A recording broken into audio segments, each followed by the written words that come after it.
Hello everyone, Adam here again from FourFourTwo. Now, Erling Haaland, you might have heard of the fella. He's been pulling up trees in the Premier League for the past 18 months and he's recently just hit 50 goals on the weekend against Liverpool. No one's surprised. I'm not, you're not. It was coming. I think we all knew by September 2022, really. So the fact it's happened now, it was inevitable. Andy Cole did it in 65 games, Erling Haaland just 48, beating him by 17 games. He could have taken it till March without scoring a goal, and he still would have beaten it had he have just scored a goal in March. So, ridiculous. He's got the best goals to game ratio and the best conversion rate in Premier League history with a conversion rate of 28.7%. So not too shabby. So we're going to break down all of his goals, how they have been scored, who's assisted them, whereabouts on the pitch they've come from, how many touches he's taken. And we're going to find out the average Erling Haaland goal out of the 50 that he has scored so far. So let's go on. So the data breakdown reads as follows. He has scored 36 goals with his left foot, which I mean is pretty expected. He's a left-footed striker, so that's pretty customary. He scored 6 goals with his right foot on his weaker side, 7 with his head, and 1 with his... Now, it should be to no one's surprise that the most common assister for Erling Haaland has been Kevin De Bruyne, as it is for every player who wears a blue shirt, because that man will just find you, even if you're bad at football. If you have 2 yards of space, you'll get a chance with him. But firstly, before we break down Kevin De Bruyne and how he has serviced Erling Haaland, let's look at some of the rarer goals that Erling Haaland has actually scored for City in the Premier League so far. So one thing you might have noticed about Erling Haaland is he doesn't really like to touch the ball for a footballer. For someone as good as him and with as many goals as him, he rarely ever has a sniff of it, which is actually testament to how good he is. But a rarer type of goal that he scored is 2 from outside the box. 1 away at Wolves last season and 1 at home to Brighton this season. 1 on his left foot and 1 on his right, which just goes to show that he has got it in his locker, that slight bit of ball carrying when need be, and when the defence are a bit more pegged back than they usually are when they're preoccupied with Erling. So he does have the ability to drive forward and beat the goalkeeper from range, should it be required every now and then. You also might be thinking, well, how does he score his headers? It must be from Kevin De Bruyne. And while that might be true in a few instances, we've seen more recently with De Bruyne's injury this season that he's actually been scoring a lot of goals now where the ball's floated over to him this season by the likes of Jack Grealish, Julian Alvarez, Mateus Nunes.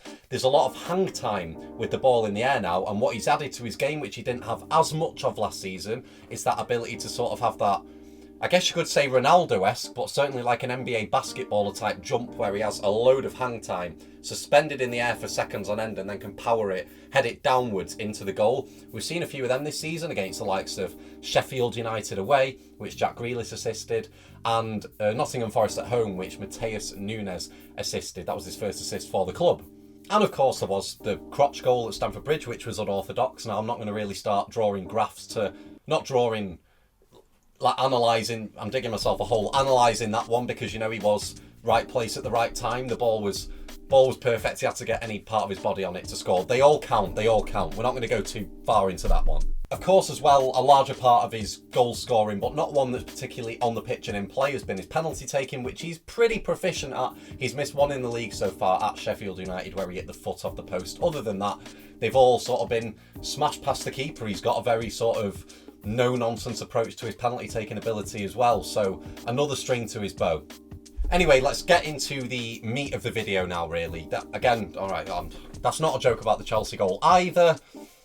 So his most common assister, Kevin De Bruyne. How has he done it? Where's it been from on the pitch? What makes KDB so special, but also what makes Erling Haaland work so well with KDB? Well, as we know, Kevin De Bruyne likes to operate in this sort of half-space area of the pitch. We've seen him do it way before Erling Haaland was a Man City player. He's been doing it for years. And he seems to be able to find that sort of, I guess, that half space at the back post, which used to be attacked by Raheem Sterling in seasons gone by, but is now able to be attacked by Erling Haaland in a slightly different way, because if you remember, Raheem Sterling used to make his run sort of from that back post position and ghost in behind, if you will, whereas Erling Haaland now, with his raw physical ability, his athleticism, his pace, just his general physical prowess, allows him to actually just get ahead of a defender one-on-one on countless occasions and beat them to the ball, whether that be an acrobatic volley, a header, you name it, a tap-in. He will always be there. Some of the best examples of this were actually earlier on in Erling Haaland's Manchester City career. I say earlier on, he's only been 18 months, but in like the first 6 months of when he was at the club.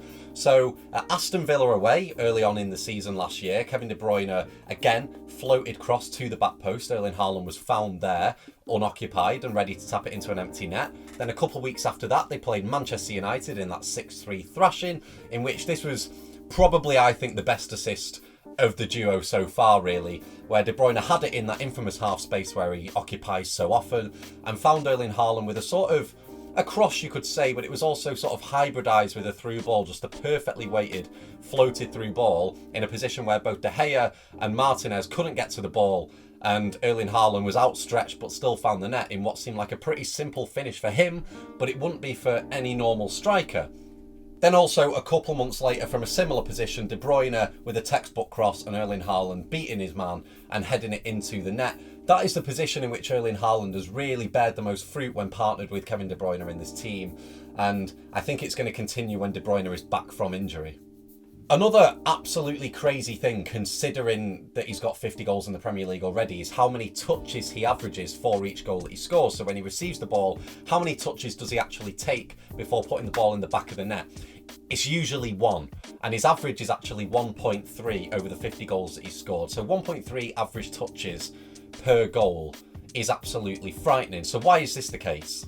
Well, the first thing to note is actually something a bit broader and why Manchester City is such a good team in general, because what Erling Haaland has done since coming in is he's not actually had to touch the ball because his presence just preoccupies 3 or 4 defenders at a time, leaving space for the likes of Jack Grealish, Phil Foden, Bernardo Silva, Riyad Mahrez last season, Kevin De Bruyne, you name it. It frees up the space for the creators in the team, meaning that all he has to do is be in the right place at the right time for when that chance is created at the opportune moment. This is also why he actually managed to rack up 7 assists last season, because he was preoccupying space for other people, meaning people could play off him, he could hold the ball up and feed someone else in with a 1-2. For instance, I remember Ilkay Gundogan scoring in Erling Haaland's first assist for Manchester City last season was one of these 1-2s where he sucked 3 or 4 defenders in, Gundogan made the second man run and he was fed through and finished 1-on-1. There was several instances like that last season where Erling Haaland was able to turn provider by just being a presence. But the fact that for the vast majority of goals that I'm looking at here, Erling Haaland has only had 1 touch for them, it means that the Man City players around him are really just creating the optimal chance for him to score, to the point where it only needs 1 touch. He never really has to set himself up. He's never in a phone box with defenders around him where he's got to dig the ball out of his feet and get a shot off like perhaps Aguero used to have to.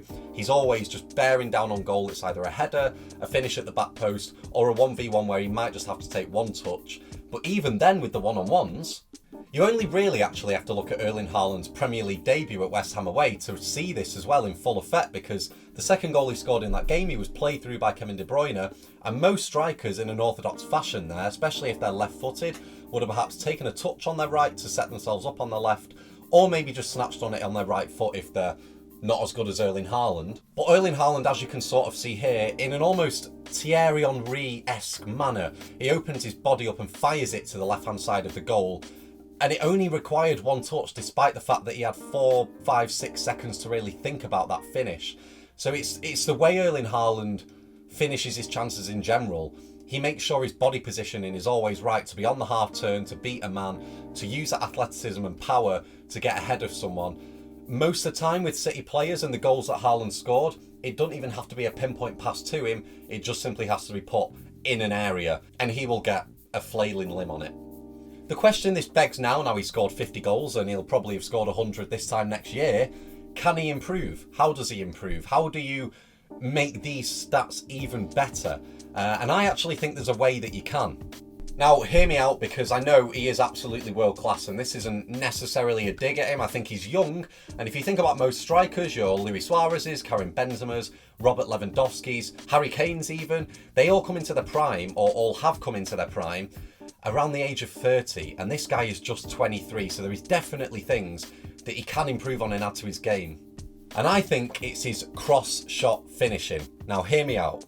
Sometimes, and I've noticed this from just being a City fan and having watched him at games for the last 18 months, even though I've just said there, he optimises his chances and they're all 1-touch finishes, he does sometimes, because of the volume of chances he gets, he wants to snatch at shots and he takes them too early, and it's particularly from a cross-goal position. So, There's this graph here which I think actually tells a very, very telling story. So as you can see, the stars are the goals and the shots are just the dots. And then the amber hue, the more red it is, the more of a gilt edge goal scoring chance that is. So the yellow shots, they're lower XG shots, you could say, for the nerds out there.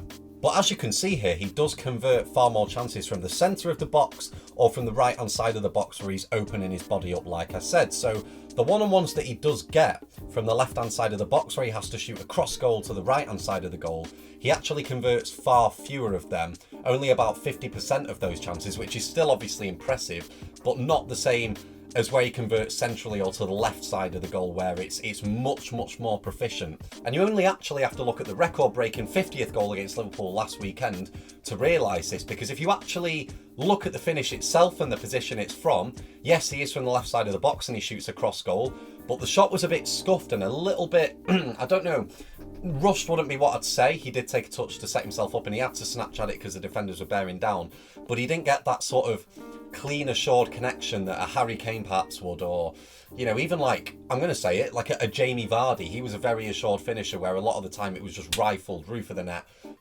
job done. Haaland, a lot of the time, he seems to, from that position in the box, that left-hand side, get the ball kind of stuck under his feet. He might sometimes try a chip shot in these instances, which has sometimes worked for him in the past. But a lot of the time, these shots just seem to bobble or drag wide of that far post. So if you can iron up on these and score a few more cross-shot chances, then I actually think we'll see his numbers go up by 10, 15 goals a season, which is quite scary and also quite a realistic prospect, because if you think about how good he is, it is actually something that he could very, very easily improve on.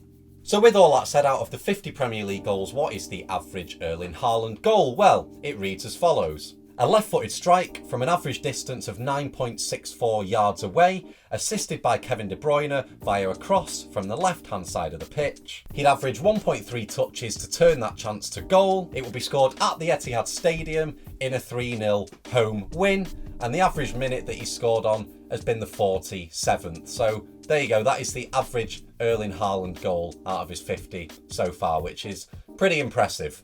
So there we go, a little bit of Erling Haaland propaganda, because why not? I don't think any fan of any team in the league can really say that he's a fraud. I don't want to see anyone saying in the comments that he's a tapping merchant, because, alright, he kind of is, but that's a sign of a good player. Ruud van Nistelrooy was, and look how he turned out. Great striker, so there you go. But let me know in the comments whether you think Erling Haaland can improve his game. So obviously we know he's a good player, but let me know where you think he can improve, because he's got 50 goals now. We know more are going to follow. How can he get even better? Let me know that. There we go then. Don't forget to subscribe. We like to see that number going up, growing by the week. I have been Adam Monk. Hope you've had a very, very lovely day. Hope you've enjoyed the video, and I'll see you very, very soon. Goodbye.